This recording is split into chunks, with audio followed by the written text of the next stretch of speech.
students, in English grammar there is another part which is clipping. In clipping, what is the meaning of the clipping? Clipping means to cut short. In the process of clipping, there is a long word and it is cut down. The long word become shorter one, and the process is known as clipping.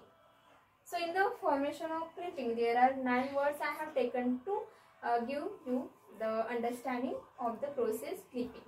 So first word, याच्यामध्ये पहिल्यांदा सांगते clipping म्हणजे काय असतं. ज्यावेळी एखादा long word असतो, तो लॉंग वर्ड आहे तो आपण थोडक्यामध्ये त्याचा उच्चार करतो किंवा वापरत असताना पण आपण तेवढा मोठा शब्द वापरण्यापेक्षा शॉर्ट मध्ये काहीतरी म्हणत असतो, त्यावेळी त्याला क्लिपिंग म्हटलं जातं. त्याच्यामध्ये पहिला शब्द बघा, लॅब. लॅबला लॅबोरेटरी म्हटलं जातं, परंतु आपण वापरत असताना लॅबच म्हणत असतो. दुसरा शब्द येतो एक्झाम. आता एक्झामचा मूळ शब्द काय, एक्झामिनेशन, पण आपण म्हणताना काय म्हणतो, एक्झाम. तिसरा टॅक्सी कॅब हा मूळ शब्द आहे, परंतु आपण म्हणताना टॅक्सीज म्हणत असतो.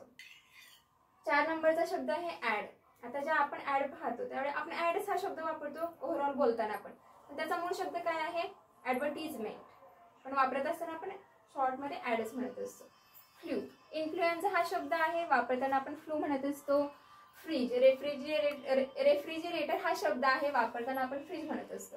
मॅथमॅटिक्स हा मूळ शब्द आहे, वापरताना आपण मॅथ्स म्हणत असतो, म्हणजे आज तुझा मॅथ्सचा पेपर आहे का असं म्हणत असतो. टेलिफोन हा मूळचा शब्द आहे, वापरताना आपण फोन आलाय का असं म्हणतो. शेवटचा एरोप्लेन हा शब्द आहे, परंतु आपण म्हणतो की प्लेन कधी येणार आहे. जे एवढे शब्द आपण घेतले, असे अनेक शब्द आहेत जे तुम्हाला पण माहिती असतील. तर क्लिपिंग मध्ये काय असते, लॉंग वर्ड असतो तो आपण काय करतो, शॉर्ट मध्ये म्हणतो, त्यावेळी त्याला काय म्हटलं जातं, क्लिपिंग म्हटलं जातं. So I hope you understand the process of clipping. Thank you.